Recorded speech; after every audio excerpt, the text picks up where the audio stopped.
Hey, life fixers. Hope you're having an awesome day. Are you ready to better understand yourself, your partner, and your marriage with the law of attraction? Today, I don't know what you know about the law of attraction. I'm pretty sure you heard of it because we mentioned it quite a few times on this podcast. And even if you're new here, it is something that a lot of people know about. But whether you do or you don't, I want you to get something from today's episode. So if there's any part of this episode that you like and you think anybody else will enjoy it and learn from it too, don't forget to share it with them right away. So that way you're helping us reach our goal of 1 million downloads per episode, and you'll be helping yourself and your friend or family, whoever else you send the episode to. Okay, so for today's guest, we have an author, transformational teacher, dream and mindset coach, energy healer, a whole bunch of stuff.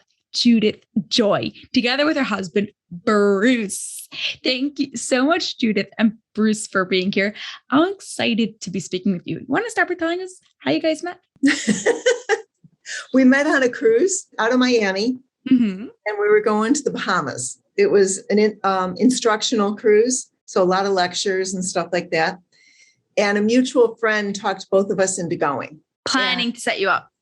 No. So it was on the cruise. So much fun. That is a fun place to meet. How long was the cruise for? 3 days.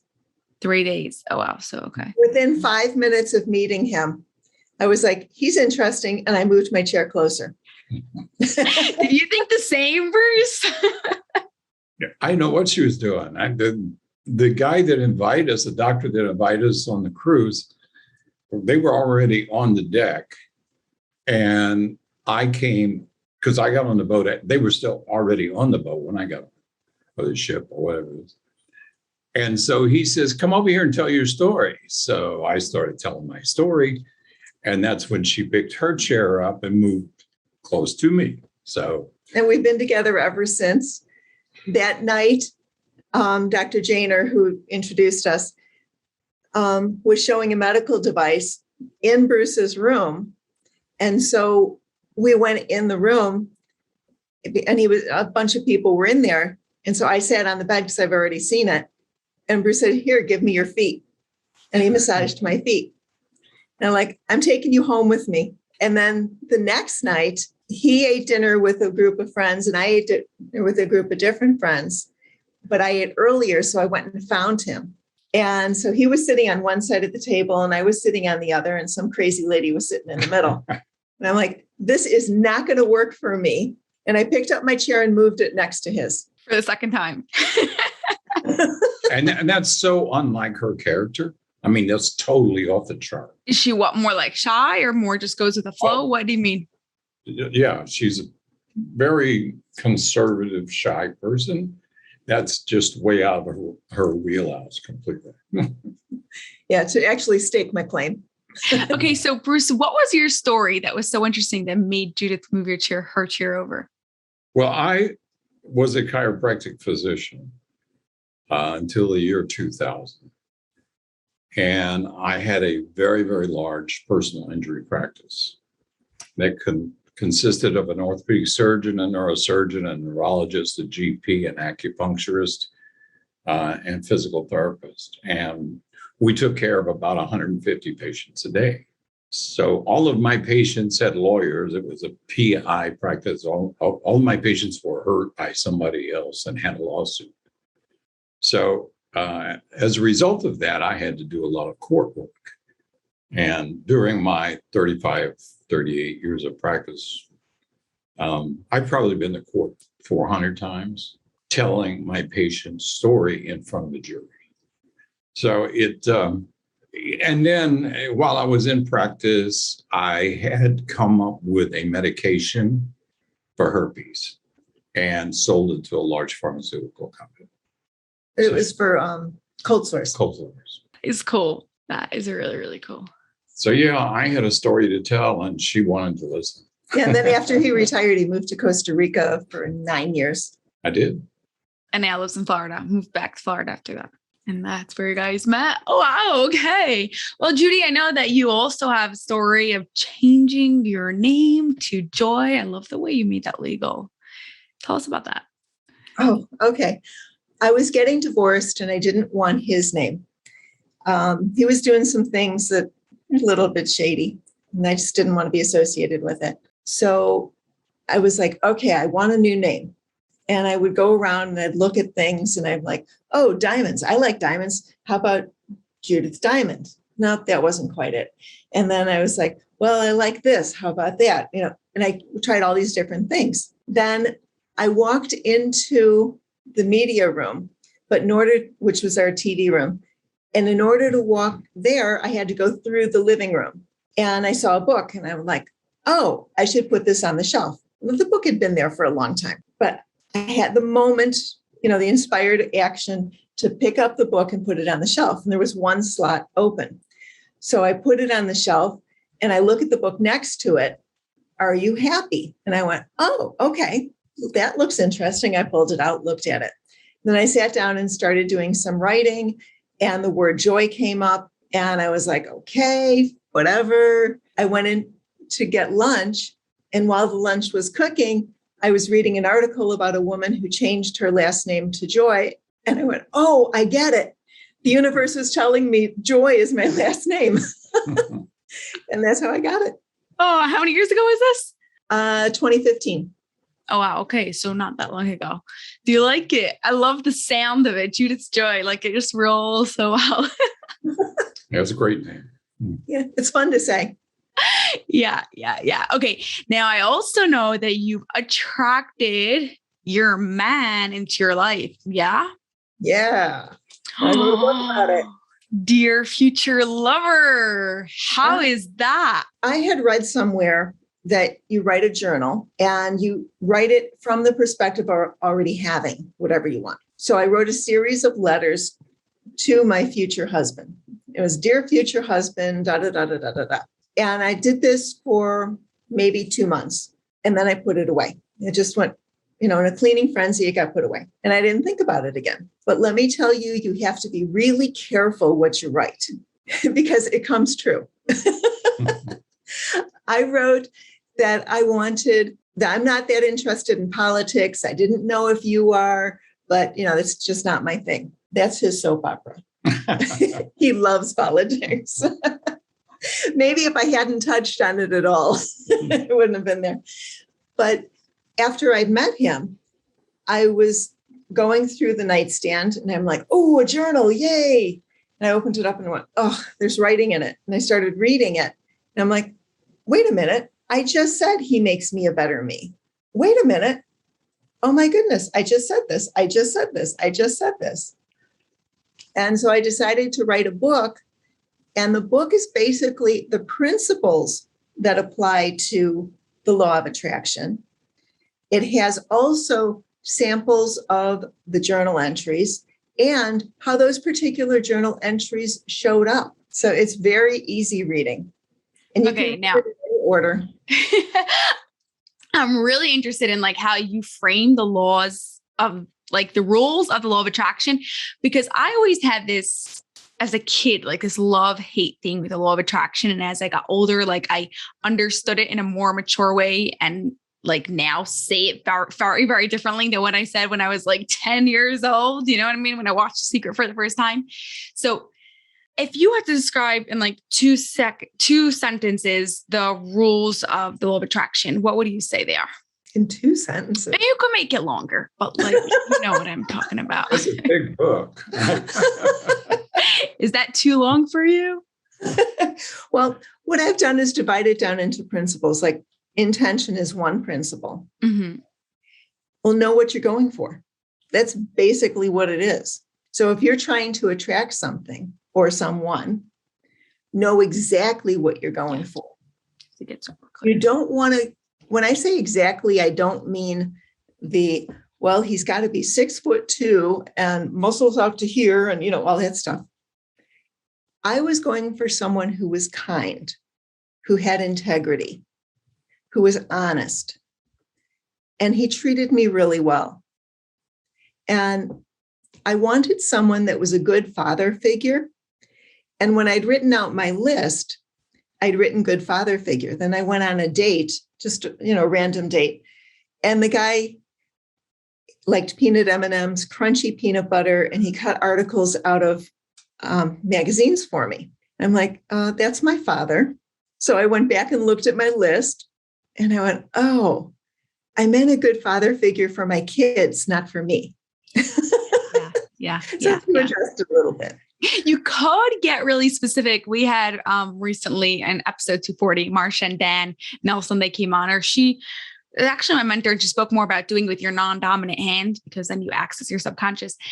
And she literally like wrote down to his shoe size, the fact that he has glasses, all those things. And also the fact that all the good, like general traits that she had. And literally most of them came true. Yeah. But then you start obsessing about the things that really aren't that important. Yeah, that's true. Very, very much true. Yeah. One thing that was important is in conversation, even before she got divorced from her husband, she said, my next husband's going to be a chiropractor. Is that true? Like, really? Like, why did you care so much about that? Because I was going to the chiropractor all the time and I wanted it to be convenient. And with that, I'm going to tell you a story. Okay.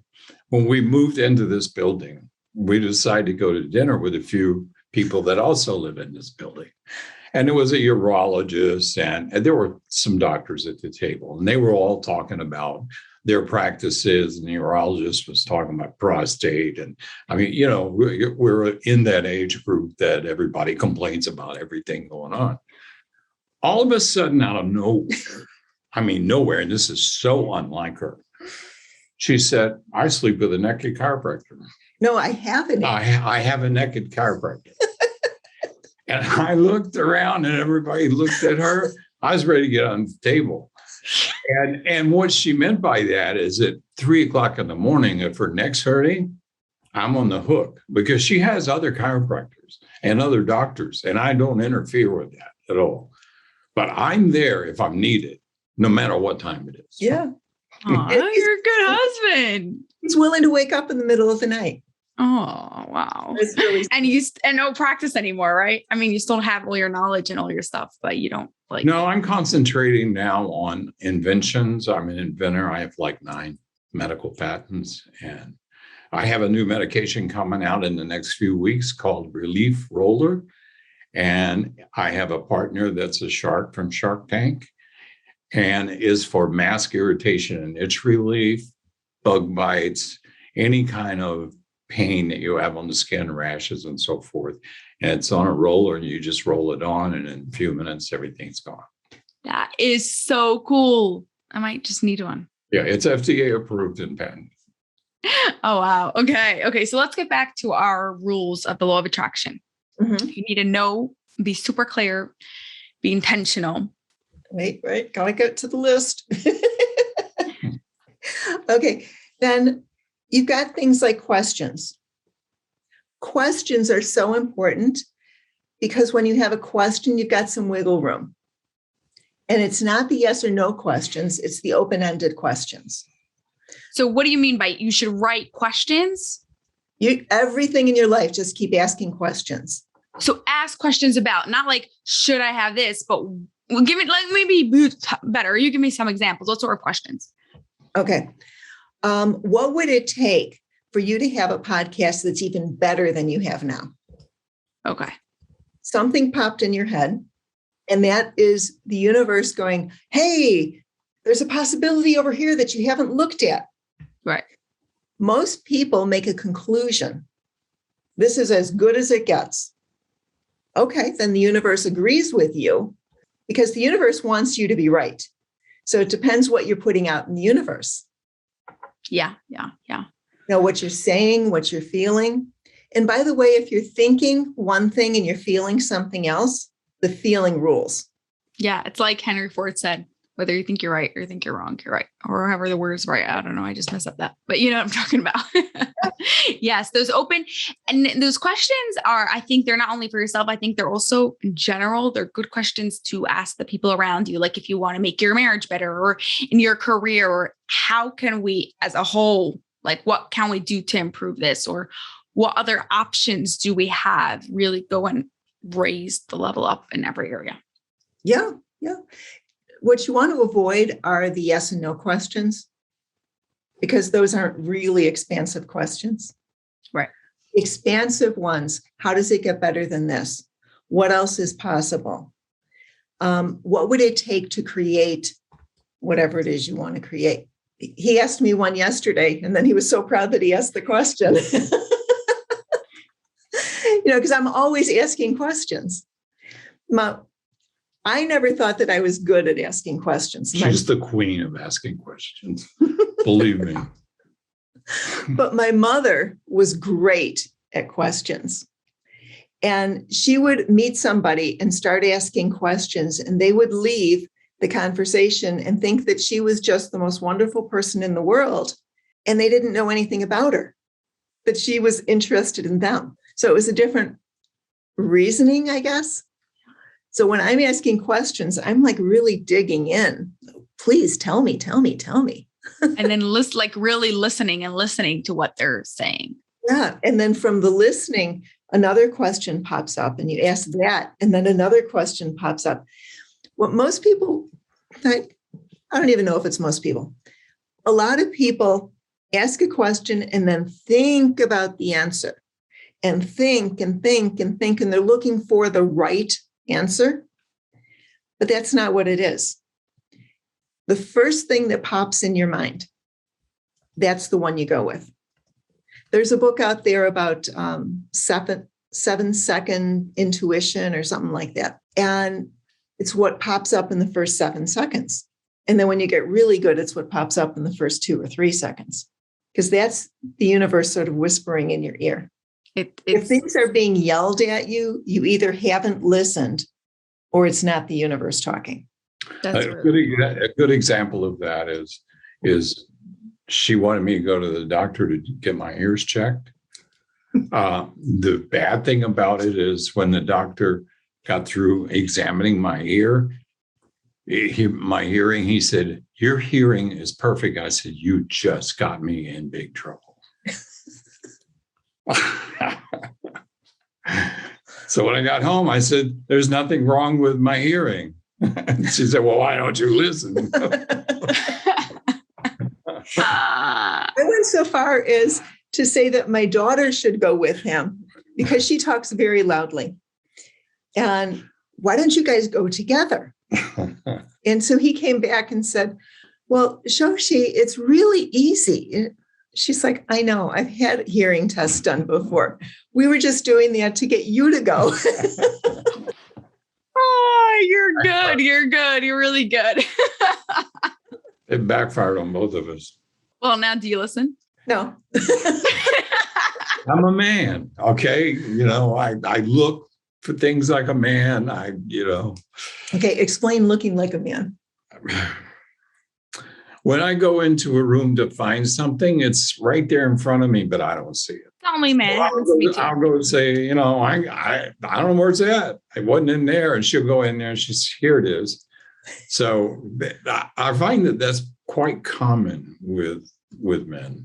But the thing is, not only with men, moms are really good at finding stuff. And once you do more of the law of attraction work and you get rid of all the limiting programs that you have, your intuition gets really good. And my son was in high school and lost his car keys. And I happened to be in Michigan. And I'm like, "Okay, look in your closet in your boots." And he's like, "What?" And it's like, you put them in your pants. For some reason, you hung your pants up. They fell out of your pants and they went in his boots. And that's exactly what happened. That is crazy. I know it is. And I knew this was true because I'm a pilot. And my instructor told me, he said, "Never let your wife take flying lessons." I said, "Why?" And he said, "Because she'll fly circles around you." Because women are more meticulous. And I always feel more comfortable when a woman walks into the cockpit. You guys, okay. What do we have? What's our next rule? Another rule, keep as possibilities. Keep reaching for a more useful possibility. They're not right or wrong, good or bad. They're just useful or not useful. And if you think of possibilities and you think of them in terms of feelings, then you can literally imagine, have you watched The Price is Right? And they've got game, the behind door number 1, behind door number 2.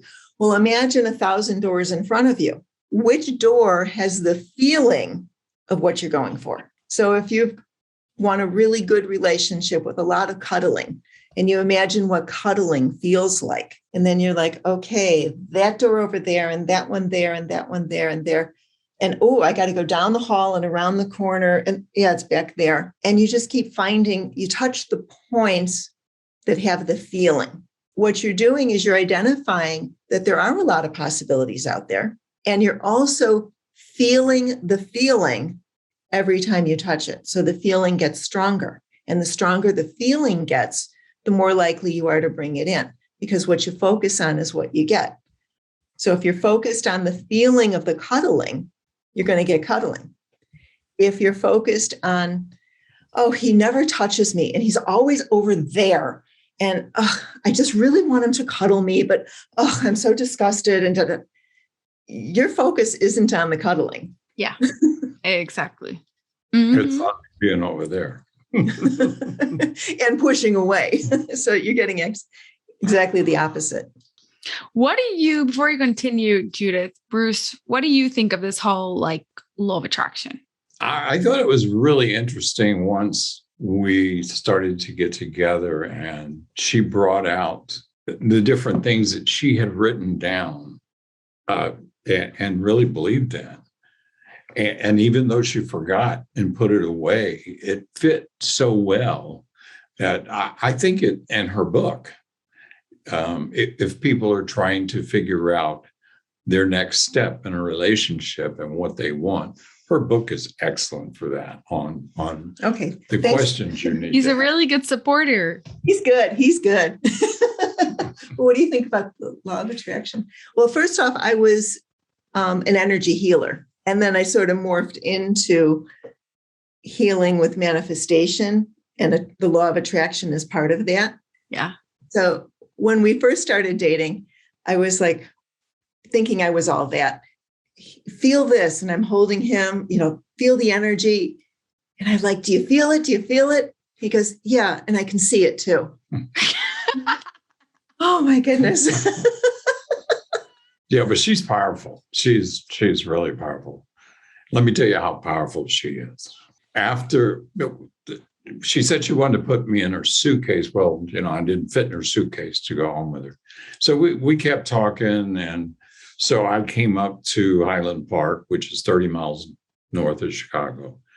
And we just wanted to see if our relationship would grow and where it would go.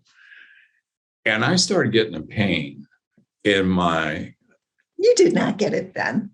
Yes, a year and a half later. Oh. It was a year and a half after I was with you. Okay. And so I didn't say anything to her about it. And it kept getting worse and worse. And it was in the same spot. It was the ascending colon.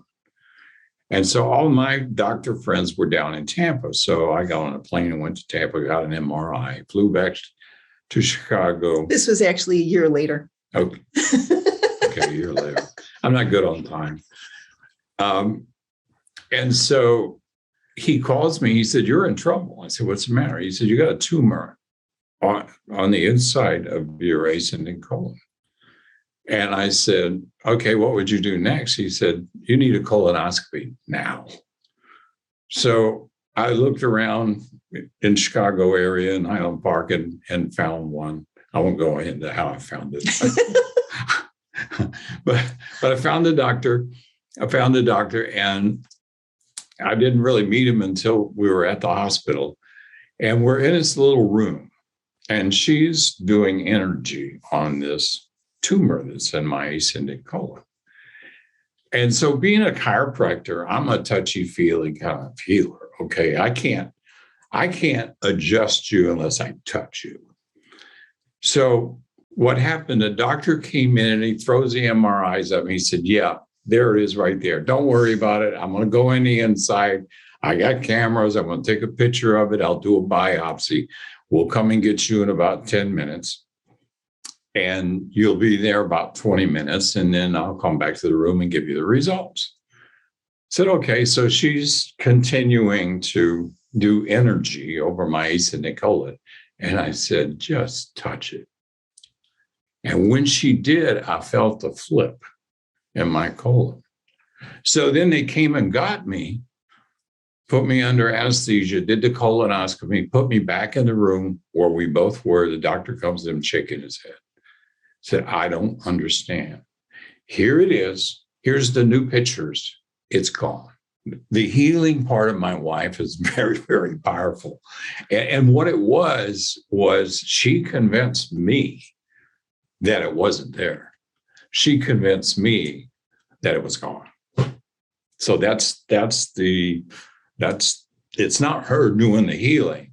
It's her doing a transformation to me that I don't need that thing. It belongs to somebody else. Get it out there. It's documented. That is so cool. Oh, God. Wow. Oh, wow. Okay.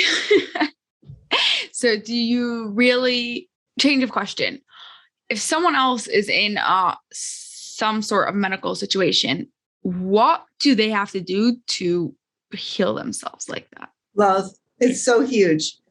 Most people don't realize it. If you talk about a situation, I'm going to fight it. Well, fighting is not love. And there's always an emotional component for anything that's going on. And you just keep love, love, love, love, love. And love raises your vibration. And when you are a high vibe, you keep going up and, whatever it is can't find you because your vibe is so high. So the more you are in love, and that's love yourself.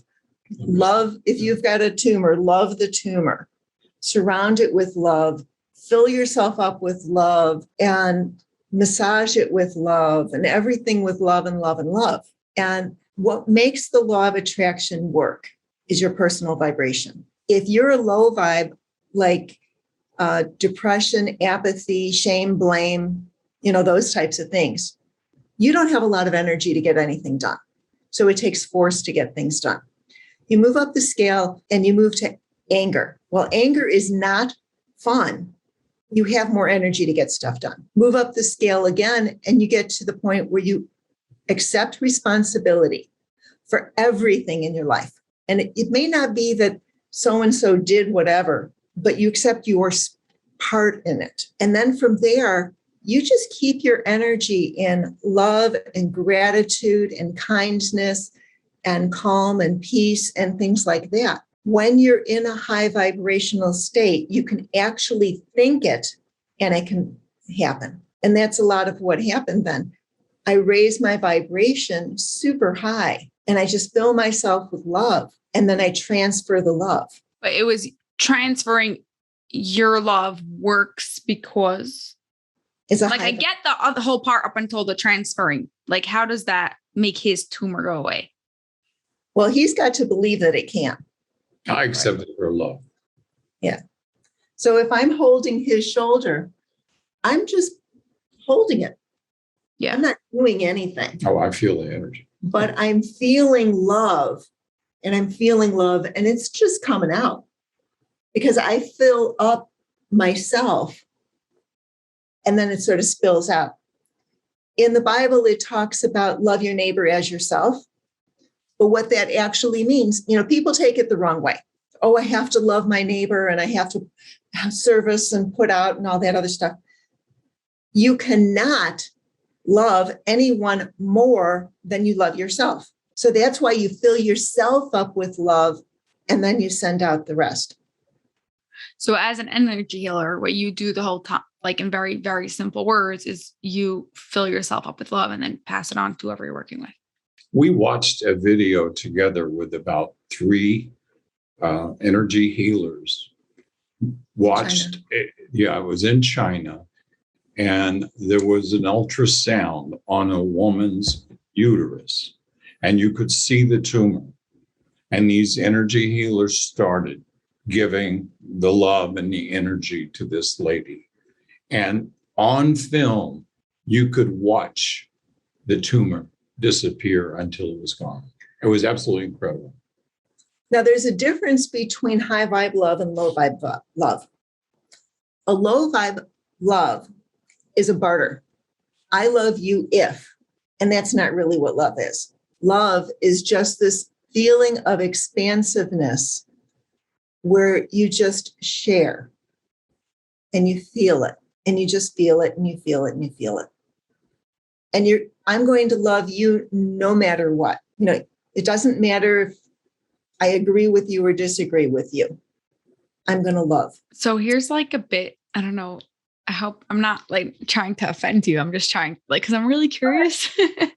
Do you ever like as energy healer and you have to like love everyone unconditionally to be able to work. Do you ever feel that like you disagree, not because of like their values or something, but because they did something, I don't know, let's say shady, like that type of thing or something, and you sense it and feel like you can't do the work with them? Well, here's the thing. As my vibration goes up, I'm going to attract people who like that vibration. So the shady people are not going to be attracted to work with me. They go away. It's just sort of like they don't show up. So if you want a better quality of person in your life, you start raising your vibration and feeling better.